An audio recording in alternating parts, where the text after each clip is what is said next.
Secara medis sebetulnya ibu itu tidak mungkin. tidak mungkin karena ibu orang koma itu tidak punya tenaga Iya, untuk membuka mata aja tidak bisa, susah. apalagi kok untuk ngomong, Iya. tidak ada tenaga. Action. Conversation is on. Lah kok bisa, Sister? Yaitu menurut saya secara medis tidak bisa dijelaskan. Tapi kalau ibu sudah menjawab kayak gitu, berarti itu bukan medis, itu spiritual. Ya. Jadi dari dalam bukan kekuatan badan, tapi kekuatan roh di Ya. dalam. Oke. Nah setelah itu setelah tante teriak gitu? Ya teriak ya sudah, nggak dilakukan apa-apa. Oke. Sampai ya kalau saya evaluasi kembali setelah saya sembuh ya, Tuhan itu mungkin tidak menghendaki bahwa kesembuhan saya itu oleh orang lain. Apalagi melalui hal yang aneh gitu ya, tante gitu. misalnya ya. Nggak mau. Jadi Tuhan mau menunjukkan bahwa yang menyembuhkan saya tuh Tuhan sendiri. Karena begini, waktu saya mau keluar dari rumah sakit, sehari sebelum saya ketemu sama Profesor Dr. Yono, yaitu ahli penyakit tropis malaria. Lalu dia memang mau ketemu saya, mau bilang, Ibu, sebetulnya Ibu ini sakitnya parah sekali. Oke. Dan sudah tidak bisa, kami orang-orang medis 7 dokter itu tidak bisa menyembuhkan. Secara medis Ibu sembuh bukan karena kami.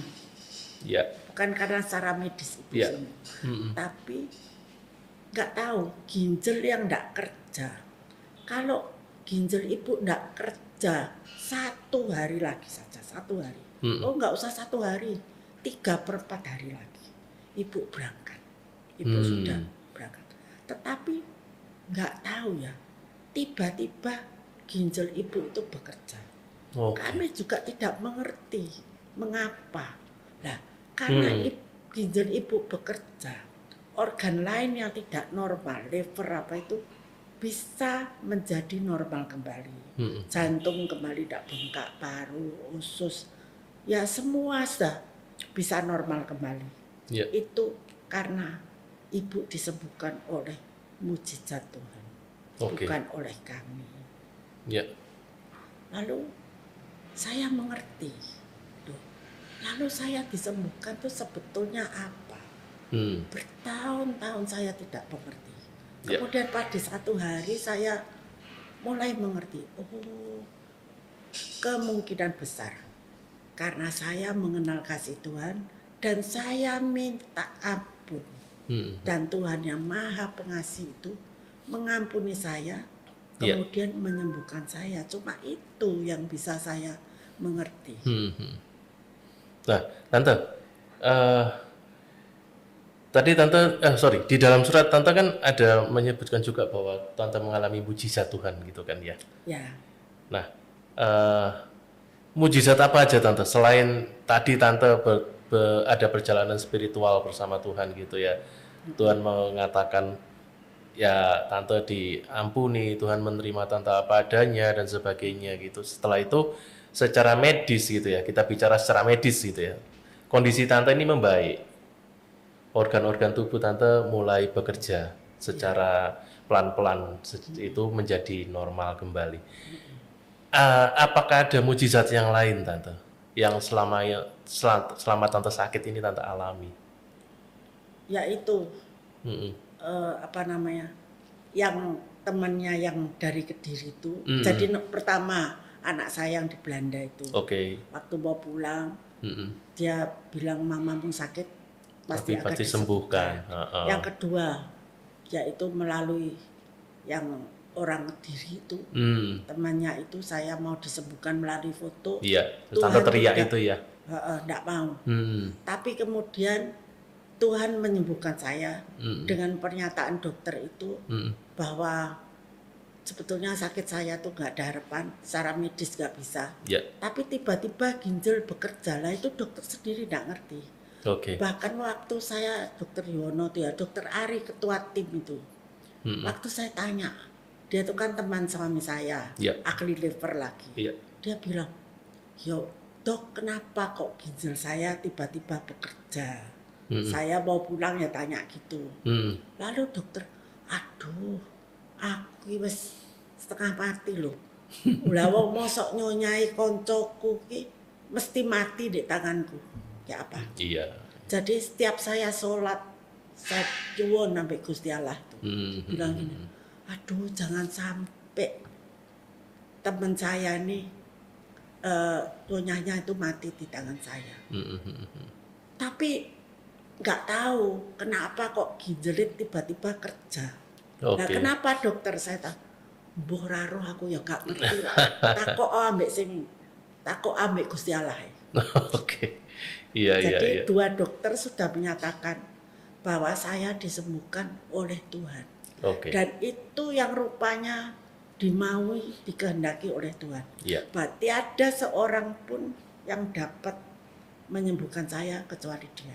Jadi siapapun yang coba menyembuhkan saya, Tuhan akan tidak berkenan dan dihalangi. Iya. Nah, Tante, sebetulnya saya melihat dari dua sisi yang lain lagi, Tante ya, yang saya mau tanyakan, Tante. Yang pertama dari sisinya Om Budi nih. Ya. Tante sudah menikah dengan Om Budi berapa lama, Tante? Kalau sampai hari ini, Tante? 55 tahun. Wow, 55 tahun Ya. udah menikah. Tante, pada saat Tante mulai sakit, ya Tante ya, sebelumnya deh, pada saat Tante tanda kutip nih, saya tadi guyonan ngomong honeymoon Tante, yang di Lombok Tante. Ya. Oke, Tante sakit, setelah itu Tante harus berada di rumah sakit sedemikian lama. Kira-kira ada berapa bulan Tante? 1 bulan. 1 bulan Tante di sana. Ya. Saya yakin Om Budi itu pasti kanan kiri riwari istilahnya apa ya, repot lah ngurusin Tante gitu. Tante, kalau Tante lihat dari sisi Om Budi gitu ya, Tante melihat seberapa besar, saya ini pertanyaan klasik, sebetulnya nggak perlu Tante jawab, tapi mungkin Tante bisa menunjukkan ekspresi Tante. Seberapa besar cintanya Om Budi kepada Tante? Nah ini Tante. Ini menanggapi pertanyaan mengenai kehidupan perkawinan. Ya. Saya jawab ya. Iya Tante, harus. Sebetulnya perkawinan itu gak seperti berjalan dengan mawar yang harum baunya. Sepanjang hidup sebetulnya enggak begitu. Ya, seperti apa Tante? Ya di lapangan, artinya pengalaman bertahun-tahun, berpuluh tahun, nggak ada lah 2 orang yang dibesarkan dari keluarga yang berbeda, ya ketemu dalam perkawinan, lalu bisa mulus terus sependapat, semaunya sama, nggak bisa. Ada gelombangnya. Gelombang pasang surut, riak-riak atau gelombang besar. Tapi ibaratnya naik perahu, ya, berdua mengarungi lautan. Tetapi kita tahu ada Tuhan Yesus. Waktu gelombangnya sudah naik sekali, ya Tuhan Yesus bersama nelayan Petrus dan sebagainya. Itu sampai bingung tuh murid-muridnya. Karena Tuhan Yesus tidur di perahu itu, walaupun gelombang tinggi. Lalu dibangun, waktu bangun itu murid-muridnya tanya, Tuhan, apakah Engkau tidak peduli bahwa kami binasa? Iya, betul. Ya. Lalu Tuhan Yesus menghardik laut itu dan menjadi tenang. Kamu yang kurang percaya. Begitu tuh. Nah itu juga kami. Karena dari awal sudah dibilang, jangan sampai yang disatukan oleh Tuhan dipisahkan oleh manusia. Dipisahkan oleh manusia. Iya. Bukannya kami ndak pernah mengalami saya terutama ya. Saya pegel-pegel tak tinggal kabeh wis biarno gitu ya. Iya. Tapi saat itu ya saya mengalami mujizat bukan sekali. Suara Tuhan Ya.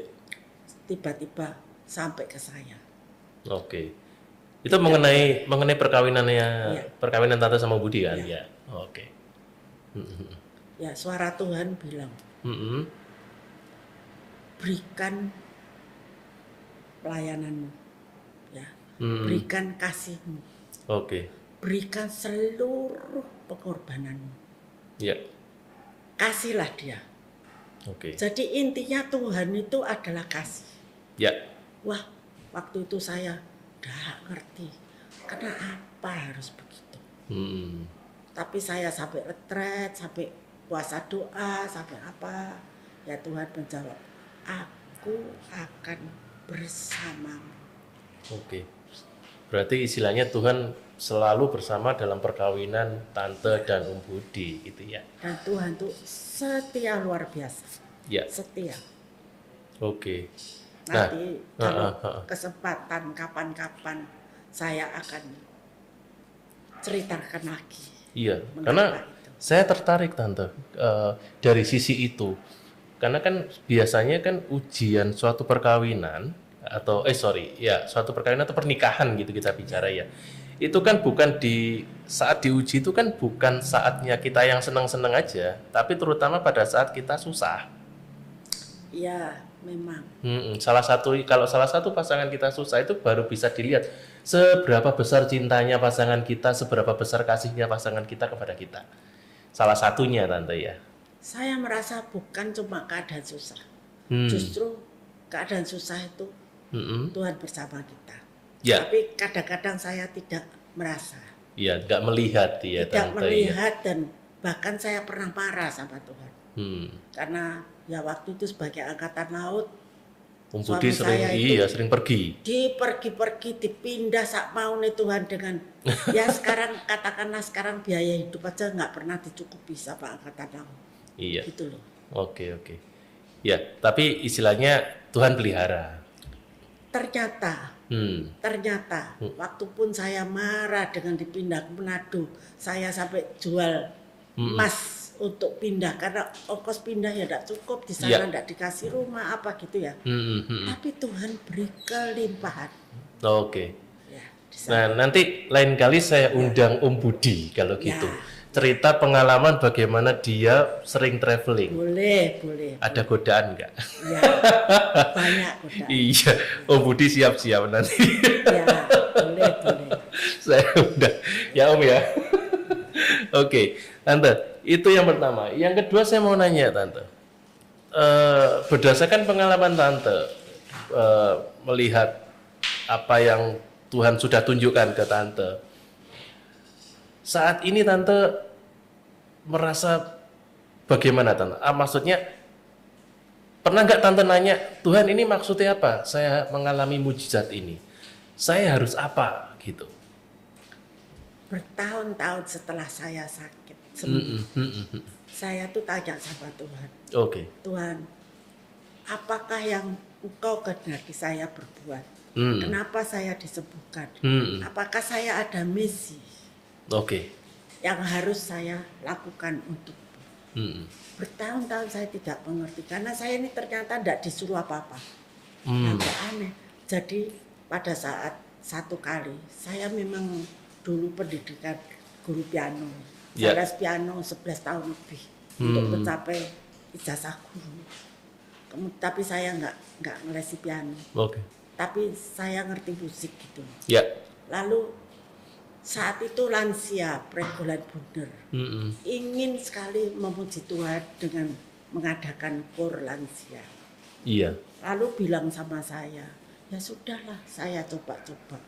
Oh saya sungguh-sungguh coba-coba karena saya ingin hanya memuji dan memuliakan Tuhan.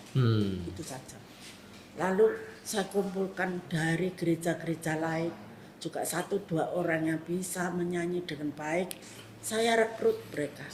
Nah sekarang terbentuklah kemudian pada tahun 2004 yaitu terbentuklah Solidio Gloria. Oke. Porlansia Iya. yang sampai sekarang ya anggotanya selama ini 2004 sampai 16 tahun, 17 tahun. Masih kumpul Sudah Tante ya? kehilangan 16 anggota. Oh, Karena ya tua, Iya, ya sakit, iya, bahkan iya, ada yang sampai 100. Sekarang aja anggotanya ada yang umur 90. Ya, tapi masih semangat Tante. ya masih semangat, masih bisa ya. Iya.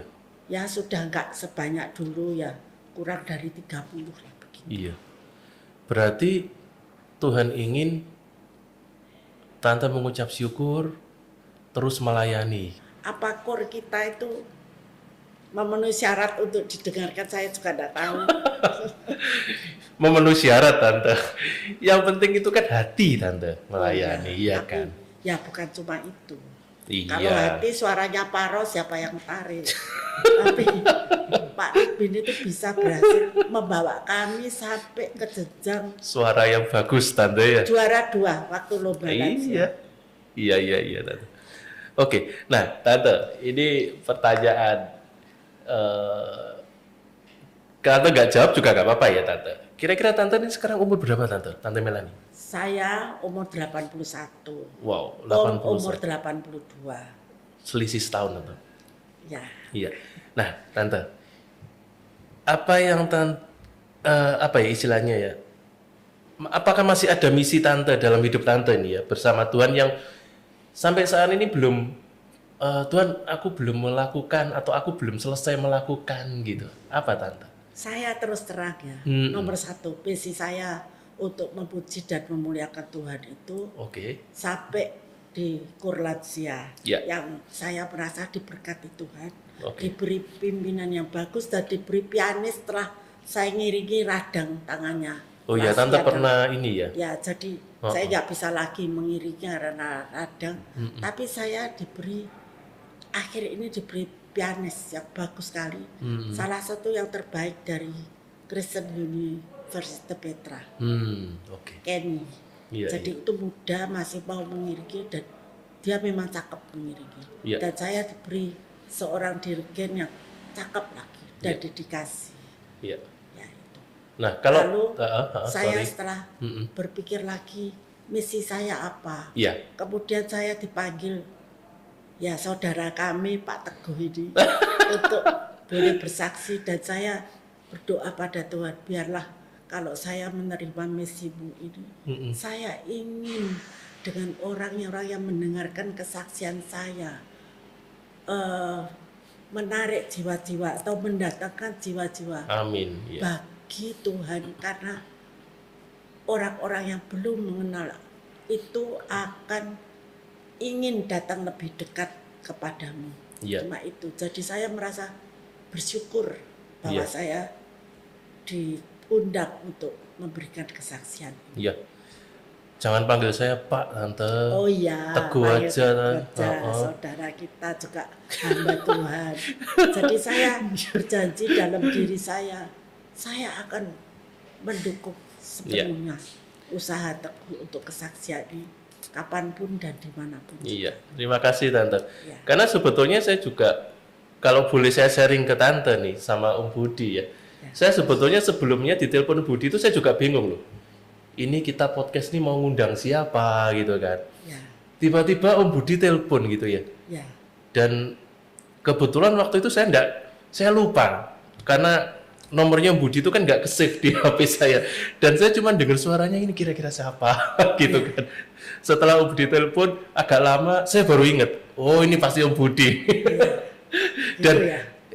ya kami terima kasih banyak karena ya kalau saya pribadi saya meyakini pertolongan Tuhan. Artinya bahwa pada saat pelayanan kita ini buntu, ya selama kita ini doa, Tuhan ini siapa lagi yang kita mau undang, apalagi yang apa yang bisa kita sampaikan kan gitu kan. Tiba-tiba Om Budi telepon. Saya langsung pada waktu, boleh Om, ayo Om. Saya langsung berpikir gitu. Karena ya salah satu yang apa yang tadi Tante sampaikan, ini kan menjadi salah satu sarana komunikasi gitu ya. Ya, di antara jemaat, di antara kita yang sudah selama ini nggak ketemu secara fisik gitu kan Tante, kebaktian cuman online kan gitu kan. Nah ini kesempatan sebetulnya kita bisa berbagi sesuatu. Ya, saya yang terima kasih Tante, kami ya terima kasih juga gitu. Ya silakan Tante. Sebetulnya kalau kita sudah percaya Tuhan, kita sudah di dalam Tuhan, kami itu sadar bahwa tiada suatu pun yang terjadi secara kebetulan. Iya. Semua itu direncanakan Tuhan. Dan yang direncanakan Tuhan itu adalah yang terbaik bagi kami dan bagi pelayanan bagi Tuhan. Ya. Itu saya percaya begitu. Oke. Betul enggak? Betul Tante. Semuanya kembali kepada Tuhan. Pelayanan hidup kita ini kan melayani Tante ya. Ya. Sebagai ucapan syukur karena kita udah diselamatkan kan gitu Tante. Iya. Sudah diampuni. Nah Tante, ini terakhir Tante ya. Ini kalau kita ngobrol Tante ya. Ini kalau 2 hari 2 malam bisa Tante. 2 hari 2 malam Tante. Cuman gini Tante. Penutup ini Tante. Apa nasihat Tante ke mungkin teman-teman Tante, ke generasi muda gitu ya, hubungan kita dengan Tuhan supaya semakin dekat seperti pengalaman Tante ini, apa yang Tante bisa pesankan ke mereka semua Tante? Gini ya, kita itu enggak bisa memaksakan diri untuk dekat dengan Tuhan. Enggak bisa.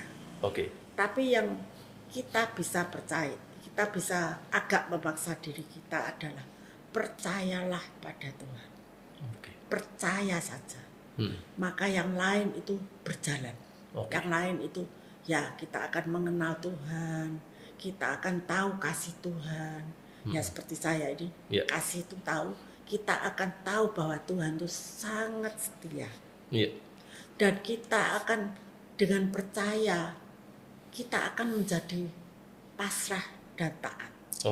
Dan itu yang membuat kita merasa sejahtera dan damai. Apapun kesulitan kita, saya bisa bersaksi banyak ya mengenai keluarga, mengenai saya, bahwa Tuhan itu selalu di belakang kita. Bahkan sebelum selesai, misalnya situasi ini, kesulitan ini, masalah ini saya alami, saya tidak tahu gimana gitu di keluarga ya. Tuhan kadang-kadang sudah kasih tahu. Saya mengalami perjumpaan dengan Tuhan itu beberapa kali. Jadi kadang-kadang yang belum terjadi, Tuhan sudah kasih tahu. Nanti akan baik begini. Dan itu sungguh-sungguh terjadi. Pokoknya serahkan diri kita untuk percaya. Dan Tuhan akan datang. Jadi itu Tante ya, intinya adalah percaya sama Tuhan. Itu saja. Nanti Tuhan sendiri yang akan bekerja dengan caranya. Dalam hidup kita. Setiap orang lain. Tante Melani terima kasih banyak untuk kedatangannya. Om Budi juga terima kasih sudah mengantar. Tapi Om siap-siap, kita akan ngobrol Om. Tante tetap sehat, Om Budi tetap sehat, tetap terus berkarya. Ya Tante ya. Terima kasih banyak. Ya Sobat Podcast, menarik nih. Saya ngobrol dengan Tante Melani. Dan biar ini jadi berkat bagi kita semua. Tuhan memberkati. Cut. Conversation is off.